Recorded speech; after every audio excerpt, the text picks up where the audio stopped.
नमस्कार, धन्यवाद आप लोगों को। आप लोग यहाँ आए हैं। मैं सागरिका घोष, ऑल इंडिया तृणमूल कांग्रेस राज्यसभा के डेप्यूटी लीडर। मेरे साथ हमारे वरिष्ठ सांसद, हमारे वरिष्ठ लीडर, दिग्गज लीडर प्रोफेसर सौगत राय रख रहे हैं। आज मैं 2 शब्द बोलूंगी और फिर हिंदी में, और फिर प्रोफेसर सौगत राय आप लोगों को विस्तार से इंग्लिश में और बंगाली में बोलेंगे। देश के सामने खुलासा हुआ है कि चुनाव आयोग को बीजेपी चला रही है और खास करके गृह मंत्री अमित शाह चला रहे हैं। चुनाव आयोग के अपने नियम के अनुसार सिर्फ एक पॉलिटिकल पार्टी की अधिकृत प्रतिनिधि जो डेजिग्नेटेड सिग्नेटरी हैं, अधिकृत प्रतिनिधि चुनाव आयोग का फुल बेंच के साथ मुलाकात कर सकते हैं। अधिकृत प्रतिनिधि एक पॉलिटिकल पार्टी के, तो ईसी के फुल बेंच से ये जो मुलाकात की मांग है, ये एक पॉलिटिकल पार्टी के अधिकृत प्रतिनिधि कर सकते हैं और पॉलिटिकल पार्टी के अधिकृत प्रतिनिधि ही चुनाव आयोग को चिट्ठी दे सकते हैं कि फुल बेंच के साथ मुलाकात करें। लेकिन आज हमने देखा है कि एक टुटफुटिया झुंड, जो पता नहीं कहां से आ गए हैं ये लोग, एक यहां से आए हैं, वहां से आए हैं, टुटफुटिया झुंड, एक लीडर हैं जो पार्टी से एक्सपेल हो चुके हैं।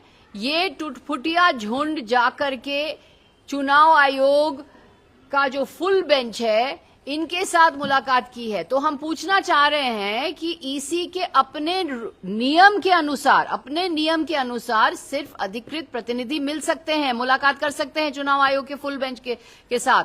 तो ये टुटफुटिया झुंड जो नोवोटेल होटल में बना हुआ है, कोई यहां वहां से लोग आकर के एक झुंड बनाए हैं, ये झुंड कैसे इनके साथ चुनाव आयोग का फुल बेंच किस बुनियाद से इस चुटफुटिया झुंड के साथ मुलाकात की है।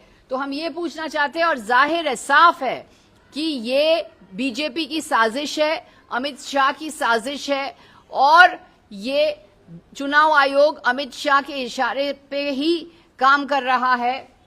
और हम ये भी कहना चाहते हैं कि ऑल इंडिया तृणमूल कांग्रेस की तरफ से कोई भी चिट्ठी नहीं गई है। अगर ऐसी चिट्ठी जाती तो ऑल इंडिया तृणमूल कांग्रेस ही चिट्ठी दे सकती है।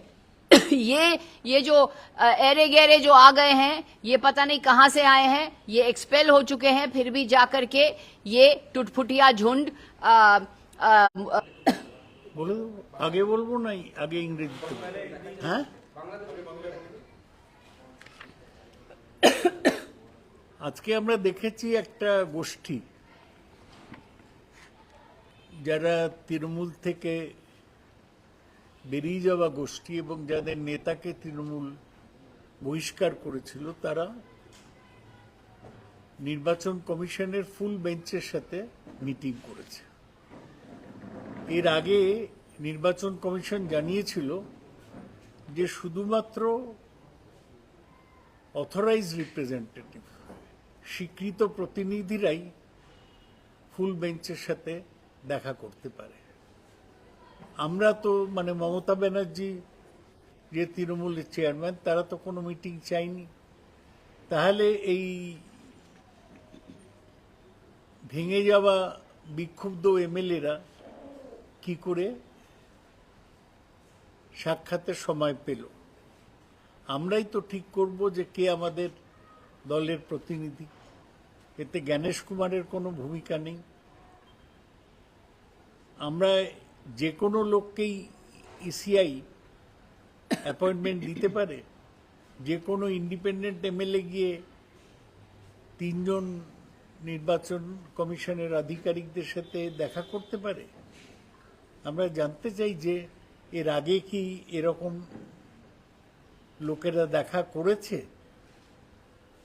জ্ঞানেশ কুমারের বিরুদ্ধে আমরা তো এর আগে পার্লামেন্টের অনেক মেম্বারের সই করে জমা দিয়েছে ওর ইমপিচমেন্টের জন্য। এখনো স্পিকার সেই ব্যাপারে কোনো সিদ্ধান্ত নেয়নি। অমিত শাহই নির্বাচন কমিশন চালান ওই ওর প্রিয়পাত্র জ্ঞানেশ কুমারের মাধ্যমে। অমিত শাহর কথাতেই এই মিটিংটা বেআইনিভাবে করা হয়েছে। ইলেকটোরাল প্রসেস, দেশে নির্বাচনী পদ্ধতি পুরোপুরি জ্ঞানেশ কুমার চালাচ্ছেন। যখন নির্বাচনে কারচুপি করাও হলো না, তৃণমূল কংগ্রেসকে দাবিয়ে রাখা গেল না, এখন অমিত শাহ বিভিন্ন বিরোধী দলকে ভাঙার জন্যে তার অনেক কোটি টাকার ঘাপলা হয়েছে, কেলেঙ্কারি হয়েছে। এরা রাম মন্দিরের টাকাও ওরা নিয়ে নিয়েছে। এই যে টাকাগুলো নেওয়া হচ্ছে রাম মন্দির থেকে, সেই টাকাতেই বিভিন্ন দল ভাঙার খেলা চলছে। এইটা আমাদের বক্তব্য। আরেকটা জিনিস আমি বলতে চাই যে গতকাল আপনারা দেখেছেন কাগজে যে আমাদের সাংসদ মহুয়া মৈত্রর উপর আক্রমণ হয়েছে তার নিজের কেন্দ্রে। তিনি তো তখনই জানিয়েছেন পুলিশ যায়নি, পুলিশ নীরব দর্শকের মতো দাঁড়িয়েছিল। মহুয়া মৈত্র ডিজিকে জানিয়েছেন, তার মানে সেই অর্থে তিনি একটা এফআইআর করেছেন। কি ব্যবস্থা হয়েছে আমরা এখনো জানি না। কালকে আমি অধ্যক্ষের সঙ্গে, স্পিকারের সঙ্গে দেখা করতে চেয়েছিলাম, কিন্তু উনি সময় দিতে পারেননি। তা আমি চলে যাচ্ছি। স্পিকারের একজন প্রতিনিধি আমার সাথে কথা বলেছেন। আমি আজকে স্পিকারকে একটা চিঠি দিয়েছি যে নির্বাচিত সাংসদরা কি নিজের এলাকায় যেতে পারবে না, তাদের বিজেপির লোকরা আক্রমণ করবে। এই ব্যাপারে কি স্পিকারের কোনো পদক্ষেপ নেওয়া উচিত নয়? আমি জানি না, এখনো কোনো জবাবটা এত তাড়াতাড়ি আসবে না। আজকেই 10টার সময় চিঠিটা দিয়েছি। এই দুটো জিনিস আমার আপনাদের বলার ছিল। হ্যাঁ, ইংরেজিতে বলে দিন। ইংরেজি, if anybody wants in English, I can say these things in English. The Election Commission of India had informed all parties about their rule, where only authorized representatives of political parties can request a meeting with full bench of the Election Commission. AITC officially has not asked for any meeting. On what ground is the EC meeting with breakaway MLAs of AITC? We decide who represents the party. Ganesh Kumar has role or power to decide for us. A person who was expelled by AITC is being given an appointment by the full bench of ECI. So when did they start giving appointments to any Tom, Dick and Harry? Is it that easy for independent MLAs to meet all the 3 election commissioners? Has this happened before? Or this is the first time this is being done? Ganesh Kumar is the first CEC to have faced a removal proceeding in party. Amit Shah runs CCI through his appointed Ganesh Kumar. Today's meeting is being held at his behest.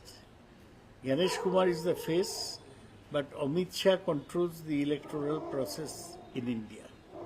When rigging elections didn't help in suppressing AITC, Amit Shah is funding traitors to co-opt the opposition by targeting different parties. We have recently seen scam of hundreds of crores done by the BJP. They didn't even spare donations to the Holy Ram temple.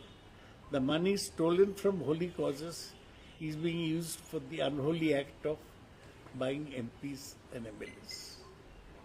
And I've also told you about Mahua Moitra, our party's lady MP, who was attacked when she went to her constituency in Kaliganj in Nadia district. stones and eggs were thrown at her. She was held up for 2.5 hours in a room, but she refused to go forcibly. She went out only when the problem subsided. She immediately reported the matter to DG of Police West Bengal, but police remained a silent spectator. I have written to the Speaker today asking him to see about the security of the MPs in their own constituency. I do hope that the Speaker takes some action. I tried to speak to him yesterday, but his welfare officer spoke to me. He may have been busy, but I have informed him that this has happened tomorrow. I just want to say one more thing. The Election Commission, EC, Election Commission is evil cheats. Evil cheats. Election Commission, EC, evil cheats. There is a huge difference between a political party and a legislative party. This is already laid down in the 10th schedule of the Constitution. The legislative party is just one branch of the political party. A legislative party cannot decide to merge or split or anything like that. 10th schedule specifies the political party can merge or the political party can split. The legislative party cannot. So MPs or MLAs cannot merge. And what is this ragtag group which doesn't even have a single MP? So this ragtag group which doesn't have a single appointment with the full bench of the Election Commission. This is unprecedented. It's illegal. And it has only happened because of Amit Shah and because the BJP is controlling the Election Commission. Because the EC's own rules says that only designated signatories can seek a meeting with the full bench of the Election Commission. There has been no letter from the All India Trinamool Congress. There has been no letter from the designated signatory. There has no letter that is officially gone from our side. So then how, in a complete breach of its own laws, the Election Commission is meeting this ragtag bunch, as I say, this Tutputia Jhund of ere-gares who have met in some Novotel and formed a group. So how has this happened? It has happened because of Amit Shah. It has happened because of the BJP. It is unprecedented that the full bench of the Election Commission is meeting those who are not designated representatives of the party. They are not. They have no right to seek a meeting with the full bench of the Election Commission. And what else can you expect from the evil cheats or the Election Commission or the EC? So here is the question that you were saying that this meeting is illegal, unethical, unconstitutional, etc. So will you write to Election Commissioner of India that why you gave them this appointment? We shall decide about that later. Today we are going to the People's Court. Through you, the media, we are pointing out what is wrong with the Election Commission. ওনারা যখন আজকে election কমিশনে গেছিলেন তারা বলছেন কি working committee meeting ডাকা হয়নি এর আগে কোনোদিন অনেকদিন দীর্ঘদিন ধরে হয়নি তো সেই ওয়ার্কিং কমিটি মিটিং তারা ডেকে সিদ্ধান্ত করে নিয়েছেন কারা মেম্বার হবেন ফাউন্ডার মেম্বার দুজন ছিলেন সেখানে অরূপ রায় এবং জাভেদ আহমেদ খান কারা ট্রেজারার হবেন সেসব পদাধিকারীদের নাম দিয়ে এসেছে আপনারা যেটা বলছেন সেটা তো পুরনো ওয়ার্কিং কমিটির সিদ্ধান্ত বিচার করছে ওরা বলছে আমরা নতুন ওয়ার্কিং কমিটি গঠন করেছি নতুন চেয়ারম্যান হয়েছে নতুন জেনারেল সেক্রেটারি হয়েছে আপনি আগে অরূপ রায়ের নাম শুনেছেন?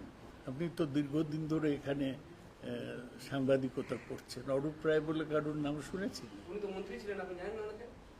আমি জানি না। মন্ত্রী থাকলেও মন্ত্রী হিসেবে ওর কোনো কাজ আমাদের সামনে আসেনি। চেয়ারপারসন হিসেবে কিভাবে কাজ করবেন? আমি তো জানি যাকে কেউ চেনেই না তিনি কাজ করবেন।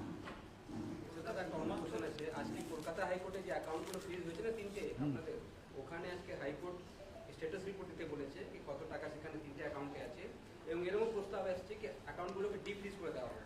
তবে সেখানে একটা প্রশ্ন উঠছে কি সেক্ষেত্রে বিস্তারিত হবে না, টাকাগুলো বের করে নিয়ে যাওয়া হবে? আপনারা কি চাইবেন, কি করা উচিত এখন যে অ্যাকাউন্টগুলো ফ্রিজ হয়ে রয়েছে? আমাদের অ্যাকাউন্ট আমাদেরই ফেরত দেওয়া উচিত, ফ্রিজ তুলে নেওয়া উচিত। তৃণমূল কংগ্রেস ইজ মমতা বন্দ্যোপাধ্যায়, মমতা বন্দ্যোপাধ্যায় তৃণমূল কংগ্রেস। সেটা ছাড়াও যা ডিউ প্রসেসে তো চিঠি দিয়েছে তৃণমূল কংগ্রেস কে বলেছে করুন, আমরা কোর্টে যাব, এটা ওটাই চলছে। কোর্টে, হ্যাঁ কোর্টেই তো হবে, কোর্টেই তো কোর্টেই তো সব হবে। ডিসাইড হবে। এটা দাদা আপনারা ইলেকশন কমিশনে কিছু লিখছেন না? হ্যাঁ পরিষদীয় দল শুধুমাত্র ভেঙে গিয়ে তারা কি শুধুমাত্র একটা আলাদা পার্টির দাবি করতে পারে? পারে না। আজকে যেটা আমরা দেখলাম যে পরিষদীয় দল থেকে 10 জন তারা এসেছে, এটা কি বৈধ আদৌ না, তাদের কোনো? একেবারেই অবৈধ। না দাদা, আপনি অ্যান্টি ডিফেকশন লর 4(1) দেখুন, তাতে বলছে যে একটা পার্টি মার্চ করতে পারে অন্য কোনো পার্টিতে, পার্টি মাইন্ড, পার্টি কোথাও লেজিসলেচার পার্টি কথাটা লেখা নেই। এক, দুই হচ্ছে এই যে ইলেকশন কমিশনের কাছে এসছে, এটা একটা আলাদা আইন আছে, রিজার্ভেশন অফ সিম্বলস অর্ডার 1968, তাতেও কোথাও পার্টির বাইরে কেউ একটা গ্রুপ তৈরি করে 10টা 5টা এমএলএর কে নিয়ে তারা আলাদাভাবে সিম্বল দাবি করতে পারবে। এর সবটাই ডিউ প্রসেস আছে, এতে অনেক মামলা হয়েছে এবং অনেক সেই 1969-এ মিসেস গান্ধী, ইন্দিরা গান্ধী যখন পার্টি স্প্লিট করেছিলেন, এই একই প্রশ্ন হয়েছে। তখন ইলেকশন কমিশন সিম্বলের ব্যাপারে রায় দিয়েছিলেন, নতুন কোনো ব্যাপার নয়। কিন্তু দাদা যেভাবে 2023 একনাথ শিন্দে পেয়ে গেছেন, হ্যাঁ? ওখানে পেতে পারেন ওরা? কে? একনাথ শিন্দে যেভাবে তীরধনুক পেয়ে গেলেন, পার্টি পেয়ে গেলেন, না, কি পেতে পারে এই নিয়ে আমি আলোচনা করব না, সেটাকে বলে স্পেকুলেটিভ ওপিনিয়ন। আমি স্পেকুলেট করব না, আগে স্পেকুলেট করব না। একনাথ সিন্ধে যদি পেয়ে থাকে সেটা দেখিয়ে কেউ কেস করবে। শিবসেনা জাজমেন্টে ক্লিয়ারলি লেখা আছে 2023 শিবসেনা জাজমেন্ট, সুভাষ দেসাই জাজমেন্ট, যে legislator party MPs cannot merge, only the political party can merge.